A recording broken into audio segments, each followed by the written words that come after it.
بسم اللہ الرحمن الرحیم۔ مشکوٰۃ شریف میں ہے حضرت عبداللہ بن عمر رضی اللہ تعالی عنہما ماشاء اللہ نماز جماعت کے ساتھ پڑھنے کے اتنے پابند تھے،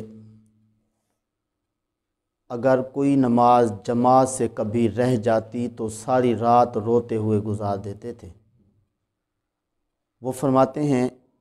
ان النبی صلی اللہ علیہ وسلم نہا ان یمشی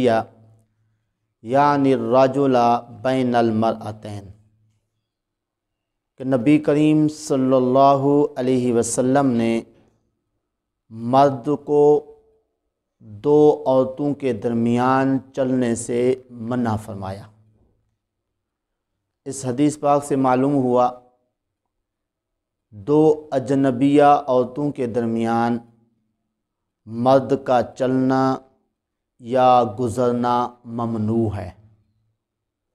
اس لیے جب بھی کہیں راستے میں عورتوں کے پاس سے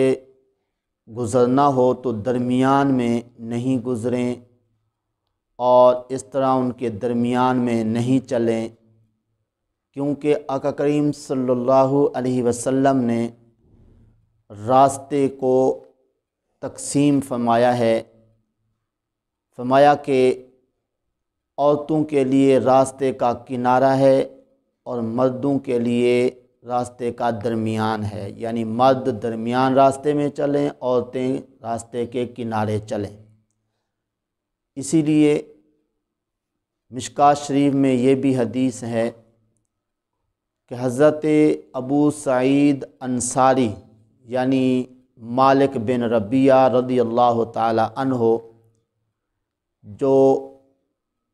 بدری صحابہ میں سے ہیں، یعنی جو بدر کے اندر شریک ہوئے تھے، اور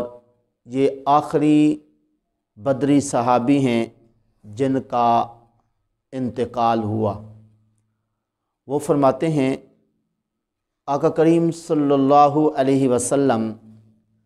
مسجد سے باہر تشریف لے جا رہے تھے تو عورتیں اور مرد خلط ملط ہو رہے تھے، تو آقا کریم صلی اللہ علیہ وسلم نے عورتوں سے ارشاد فرمایا تم پیچھے ہٹ جاؤ، تمہارے لیے مناسب نہیں ہے کہ تم راستے کے درمیان میں چلو، تم راستے کے کنارے کو اختیار کرو۔ سبحان اللہ، ذرا توجہ فرمائیے، جب آقا کریم صلی اللہ علیہ وسلم نے عورتوں کو ارشاد فرمایا کہ تم نے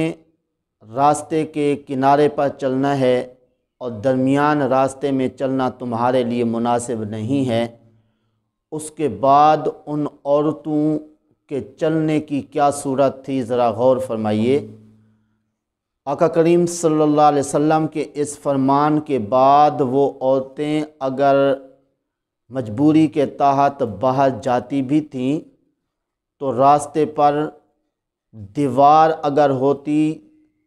تو راستے کے کنارے پر کس طرح چلتی تھیں کہ دیوار کے ساتھ مل کے اس طرح چلتی تھیں کہ کبھی کبھار کپڑا بھی دیوار سے الجھ جاتا تھا۔ یعنی اتنا آقا کریم صلی اللہ علیہ وسلم کے فرمان پر عمل کرنے کا جذبہ، درمیان راستہ چھوڑ کر کنارے پر چلنا، اور کنارے پر بھی اس طرح چلنا کہ دیوار سے مل کر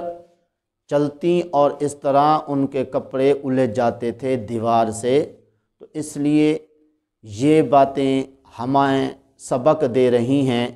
کہ آقا کریم صلی اللہ علیہ وسلم کے فرمان کو سن کر اس کے بعد اس پہ کس قدر ہمیں عمل کرنے کا جذبہ اپنانا چاہیے کہ آقا کریم صلی اللہ علیہ وسلم کے ویسے جتنے صحابہ اور صحابیات تھے، آقا کریم صلی اللہ علیہ وسلم کا فرمان جیسے ان تک پہنچتا تو فوری طور پہ اس پر عمل کرنا شروع فرما دیتے، یہاں تک کہ آپ